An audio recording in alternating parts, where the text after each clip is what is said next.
परिचय देवे। मु सरपंच मुड़िसिंह ग्राम पंचायत तीर्तोल जगतसिंहपुर। आज आपण मान जो बसचंती धारणा रे तहसील सम्मुख रे कोन घटना? देखो मो पाखे बस माँ जनक होती क्षेत्रमणि सिंह पिता अजान सिंह से एठिका झील मो पंचायत बोहू से आज को 4 वर्ष है से पैतृक संपत्तिर अधिकार पाई से म्यूटेशन केस 2022 दाखल करते से दाखल कलापर जे भाई तापर गोटे केस करते जो थे से मेंशन करते कि ये भौणी नुह तापर ये माँ जनक पुणी ता ऊपर सब कलेक्टर पाखे केस करते जो थे कि ये डिग्री पाई कि हाँ प्रकृत ये बापा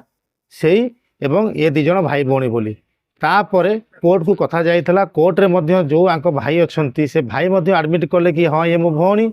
एवं आंकर भी अधिकार अच्छी साक्षी माने भी यार प्रमाण देते तापर आंक सपक्ष लीगल इयर अच्छी आंक आधार कार्ड रे बर्तमान पिता ना उल्लेख कर स्कूल सर्टिफिकेट पिता ना उल्लेख कर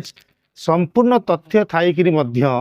केमिति इनक्वारी तहसीलदार करुँच पाखर ऊपर कोर्ट कौन सी चिट्ठी आसूची कि इनक्वारी आपड़ जदि इनक्वारी कर तहसीलदार ए लीगल इयर सर्टिफिकेट निजे देइचंती आकु देला परे मध्य आपण तो लिखिकी देवा कथा जदि आपन को बोर्ड ऑफ रेवेन्यू चिट्ठी आउची कि अपोजिशन पक्ष आपन को चिट्ठी करुँच कि केस करुँच अगेन्स्ट जदि ऊपर कोर्ट से चैलेंज कर ऊपर कोर्ट क्या चिट्ठी करेंगे स्थानीय तहसीलदार को चिट्ठी करेंगे स्थानीय तहसीलदार आरआई माध्यम इनक्वारी रिपोर्ट देवे जहाँकि ऑलरेडी रिपोर्ट होकर ऑलरेडी इनक्वारी चली जाइए लीगल इयर रे तांको ना मेंशन अच्छी भाई को ना भी मेंशन अच्छी संपूर्ण तथ्य प्रमाण थाई कि कौन पाई जड़े कैंसर पेसेंट से निश्वास प्रश्वास ठीक से नहीं पारना दीर्घ वर्ष है दौड़ुंट कौटी कोर्ट जाऊँच कलेक्टर पाखक जाऊँच तहसील पाखक जाऊँच बाध्य होइकी हारासमेंट होइकी आज से शेष में निष्पत्ति नहीं कि नियाली तहसीलदार कार्यालय सम्मुख में आंदोलन करेंगे जिते आम खबर पाइलु आज सरपंच मोर दायित्व जिते मोर जड़े गाँव लोक मो पंचायत लोक अधिकार करी लड़े करुच्ची अवस्था गुरुतर अवस्था तेणु मोर अधिकार मोर दायित्व हूँ समर्थन करने न्याय सहित लड़े करवा जो जाए न्याय न मिली निश्चिंत भाव में आम स्वर उठाऊबू और लड़े जार रखू। तहसीलदार बर्तमान आमको से गोटे कथा कहते कि ऊपर कोर्ट रे कथा अच्छी ऊपर कोर्ट जदि आपण कति चिट्ठी आई तो आपड़ जिते सर्टिफिकेट इश्यू कर आपड़ जिते जानते कि इनक्वारी कलापर कि प्रकृत से होती बापर झी पैतृक संपत्ति पाइबार हकदार तो सिंपल कथा आपड़ नोटिस कर दिखाँ चिट्ठी कर दिखाँ ऊपर कोर्ट को नाई जहाँ तथ्य पाखे अच्छे यहाँ ठीक जदि तहसीलदार ठीक रिपोर्ट दे दिखते निश्चित भाव बोर्ड ऑफ रेवेन्यू और ऊपर कोर्ट आम सपक्ष कि सपक्ष आसते किंतु बर्तमान सुधा सब रिपोर्ट को पेंडिंग रखा जाउची डेट पर डेट करा जाउची जहाँ द्वारा कि हारासमेंट होती बर्तमान ए अवस्था से गुरुतर अवस्था बसुँच केते कौन हम से ठीक ठिकना ना। माँ को घर हूँ नियाली से हूँ झील बापा हूँ अजान सिंह सिंह साही ग्राम से हूँ मो पंचायत तीर्तोल ब्लॉक से हूँ बोहू से लड़ाई जारी रखिंट ये लड़ाई आम सहित अच्छु जो जाए न्याय न मिल।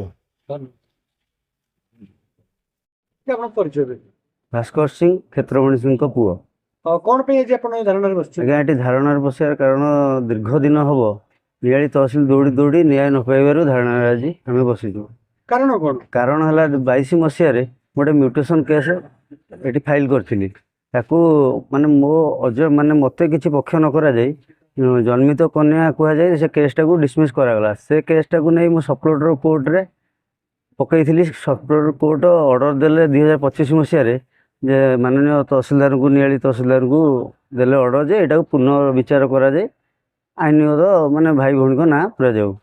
एठी से माने आरआई सुपरवाइजर सब इनक्वारी कर सारे मत ऑर्डर टी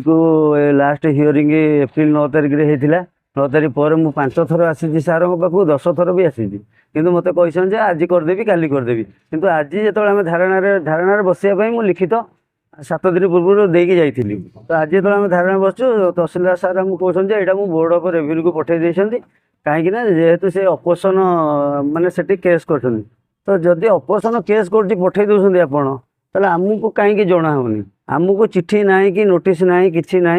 माने जो जिनस माने माने ये नियाली तहसील सबू किसी माने नियाली तहसीलदार माने छत्र छाया माने सबू अन्याय ये चली जो धारणा देती आज्ञा आज्ञा धारणा सर आम जेपर्यंत न्याय न मिली से पर्यंत धारणा दबू।